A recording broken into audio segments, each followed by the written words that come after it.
halte à la démagogie, à la propagande et à la manipulation de l'opinion publique. Qui tient ce propos et en fait un principe de gouvernance politique ne peut incarner et défendre la paix civile. Moi, tu m'insultes, je t'insulte. Tu m'insultes, le lendemain, je t'insulte. Tu ne vas pas en prison. Et tu es là, et on se regarde, disait M. Laurent Gbagbo, traduisant sa vision profonde de la confrontation politique et réécrivant dans le négationnisme l'histoire de sa gouvernance réelle lors de son meeting dans la Mai en décembre 2022 dernier. Dans ce discours emblématique, cousu d'invectives, de mensonges, d'appels à l'impunité, affleure la mentalité obsidionale, la conscience victimaire, l'esprit belliciste et l'anarchisme du chef du PPACI, Laurent Gbagbo. Sa gouvernance entre octobre 2000 et mars 2011 en fut la traduction concrète. Le chef du PPACI, Laurent Gbagbo, qui se prend pour un apôtre de la paix et du pardon, n'a pas changé. Et mesdames et messieurs, cela pourrait étonner certains. Pourquoi nous lisons cet article, qui est un article de notre père Alexis Diette?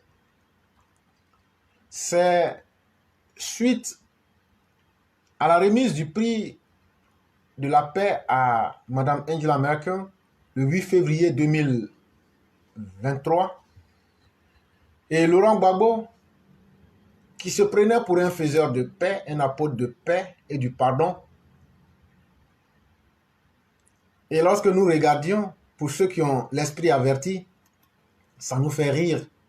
Et on se dit, c'est l'hôpital qui se moque de la charité. Ou tout au moins, pour ne pas être dans un ton beaucoup plus grave, c'est le Satan même qui se moque de Dieu. Parce que Laurent Gbagbo n'a pas changé.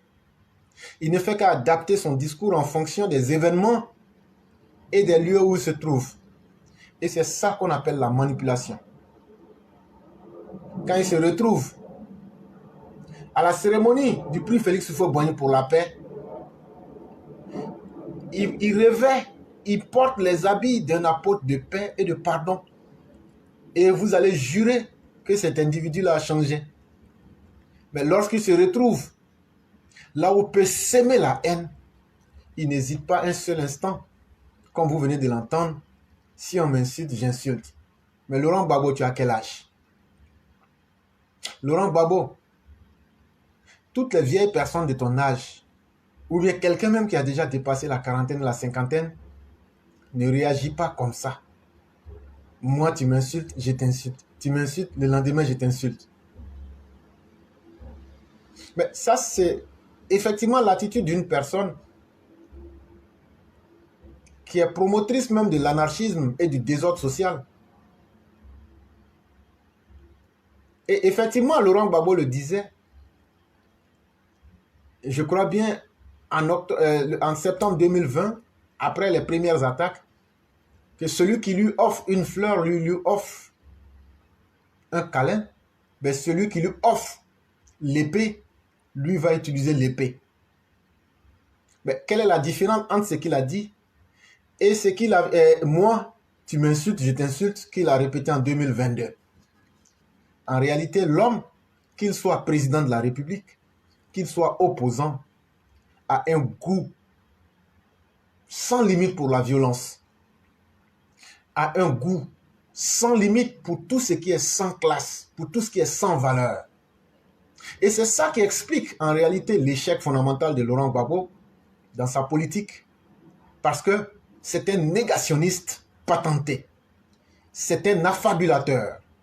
C'est une girouette politique qui se pensait être un véritable boulanger, ou lui-même disait qu'il est très fier que les autres disent qu'il est un magicien de mauvais goût qui ne fait que dans les tromperies. Et donc, en français simple, Laurent Gbagbo adapte, il change son comportement comme un caméléon. Et chaque fois, c'est lui qui accuse les autres. Mais tout ça, c'est fait sur la base du mensonge. Tout ça, c'est fait pour qu'on oublie les crimes que lui-même, Laurent Gbagbo, a commis. Et c'est pourquoi il est toujours dans l'anarchisme, il est toujours dans l'esprit d'opposition belliciste, dans l'esprit de la guerre, parce que pour lui, il n'y a pas autre moyen de pouvoir convaincre que la violence. Voilà l'homme Laurent Gbagbo. Et donc, c'est après qu'ils aient échoué dans leur tentative de salir le gouvernement, de permettre qu'il y ait une guerre entre le Mali et la Côte d'Ivoire, en encourageant le régime dictatorial, anarchiste, despotique, analphabète, djihadiste de Bamako, à arrêter et à condamner et emprisonner injustement nos militaires. C'est après avoir échoué à tout ça, après avoir échoué dans sa tentative de soutenir le CNT, parce que Laurent Gbagbo est resté à la haie, il a dit qu'il comprenait la position du CNT. Et donc, il comprenait pourquoi le CNT tuait des Ivoiriens.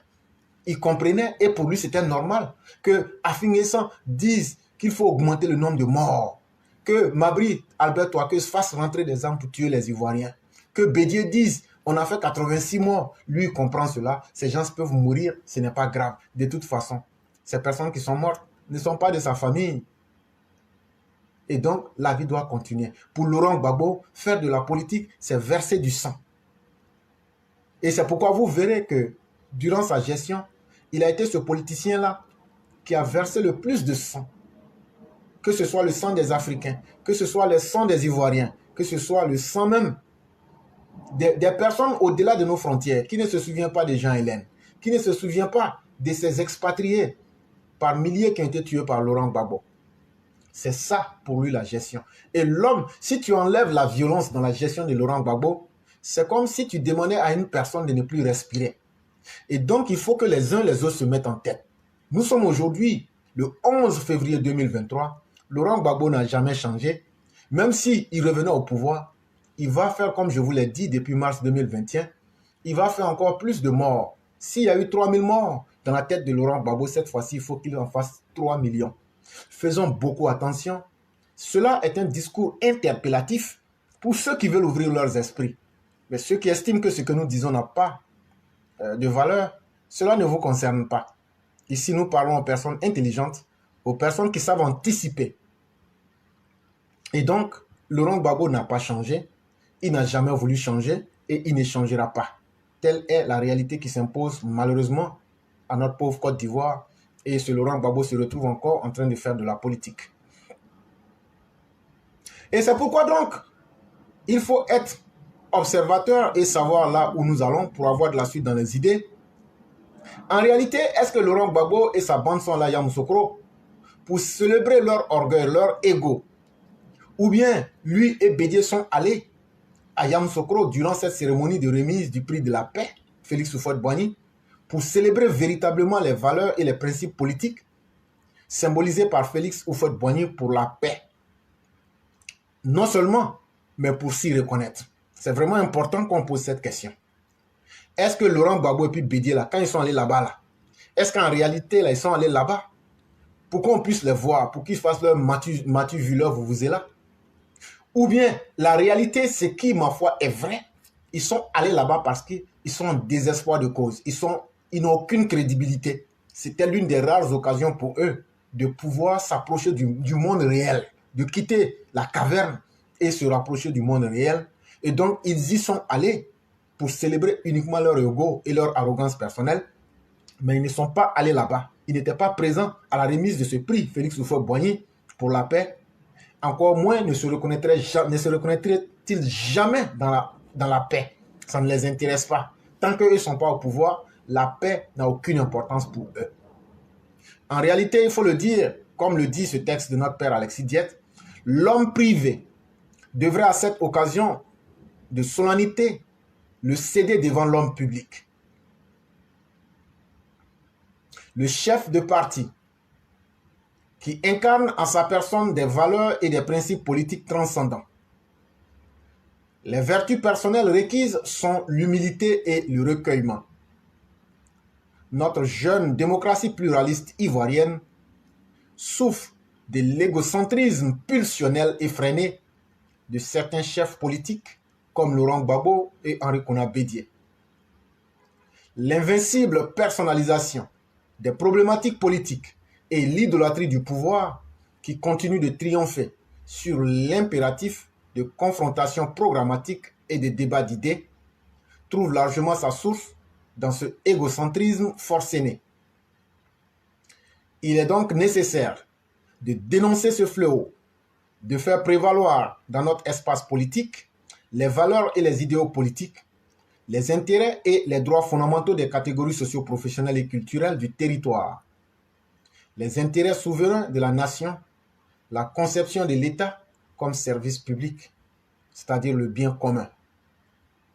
Mesdames et messieurs, nous avons terminé avec la présentation des sujets de ce jour. Ce fut un énorme plaisir et j'espère que ceux qui ont suivi vont aimer ce que nous avons fait.